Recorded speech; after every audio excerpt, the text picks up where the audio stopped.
मुख्यमंत्री से हम लोग 2014 में मांग किए, आंदोलन किए। उस पर नाराज़ होकर के 2015 में इन्होंने समस्तीपुर की सभा में बोला था मंच से कि सांख्यिकी वाला इसके पैनल को डिजर्व करने का प्रस्ताव आया है, नीचे करो नहीं तो जाएंगे, दस्तखत करोगे और रोड पे आ जाओगे। और चुनाव जीतने के बाद माननीय मुख्यमंत्री महोदय ने सेम जो कहा वही किया। 2016 में तीसरे कैबिनेट में हम लोग को पैनल को निरस्त कर दिया गया और उन्होंने कहा था कि ठीक है, अब तो चुनाव है, चुनाव अगर सरकार बनती है तो हम आपका काम करेंगे।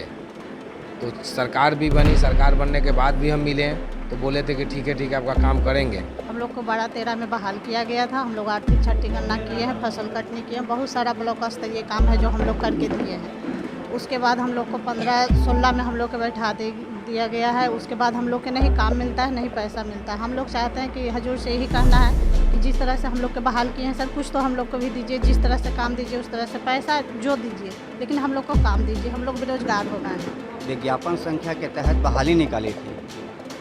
हम लोग एग्ज़ाम देकर आए हुए हैं, रिजल्ट आया हुआ हमारा है और इसके बाद जो भी हुआ, पैनल रद्द हुआ, ये सब समस्याएं हैं।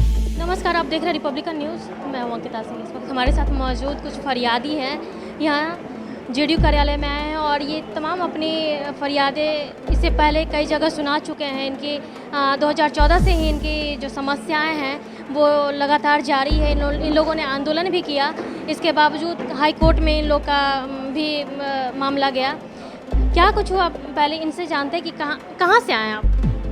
हम पटना से आए हुए हैं। हम सांख्यिकी स्वयंसेवक के प्रदेश अध्यक्ष हुए हैं, अभिषेक कुमार सिंह।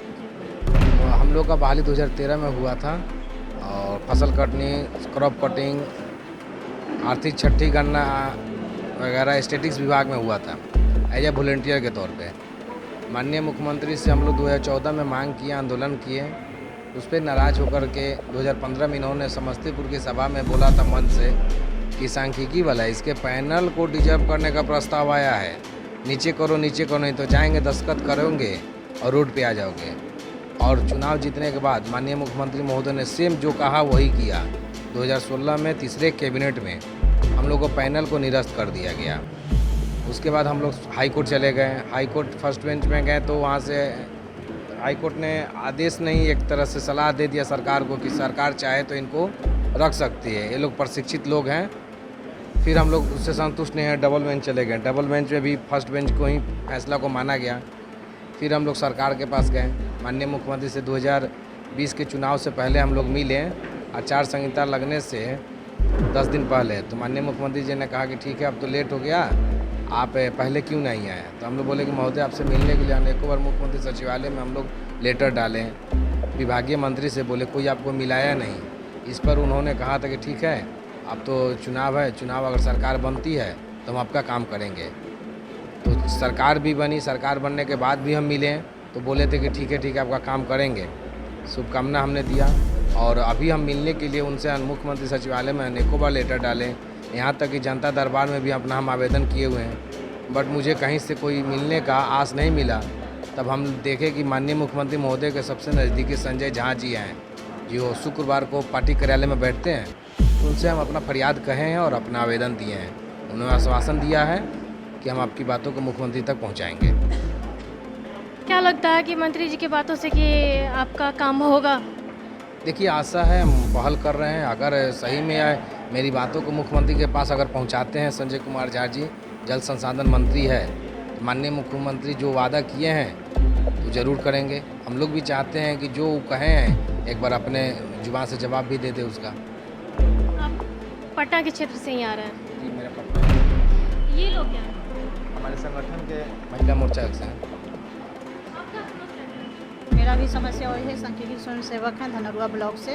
हम लोग को 12-13 में बहाल किया गया था। हम लोग आर्थिक छठी गणना किए हैं, फसल कटनी किए हैं, बहुत सारा ब्लॉक स्तरीय काम है जो हम लोग करके दिए हैं। उसके बाद हम लोग को 15-16 में हम लोग को बैठा दिया गया है। उसके बाद हम लोग के नहीं काम मिलता है, नहीं पैसा मिलता है। हम लोग चाहते हैं कि हजूर से यही कहना है कि जिस तरह से हम लोग के बहाल किए हैं सर, कुछ तो हम लोग को भी दीजिए। जिस तरह से काम दीजिए उस तरह से पैसा जो दीजिए, लेकिन हम लोग को काम दीजिए। हम लोग बेरोजगार हो गए हैं। इस कोरोना काल में आदमी को घर चलाना, परिवार चलाना बहुत टफ काम हो गया है।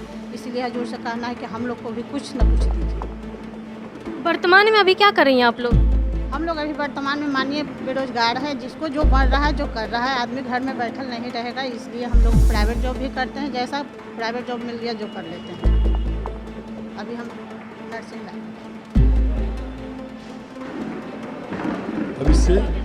वही जो अभिषेक जी जो बात बोले हैं वही हम लोग का भी वही मांग है। हम लोग को सरकार दाल रोटी का व्यवस्था कर दे, बस। हम लोग बेरोजगार हैं। हम लोग का स्थिति जो है 2014 के बाद से बहुत दयनीय स्थिति है।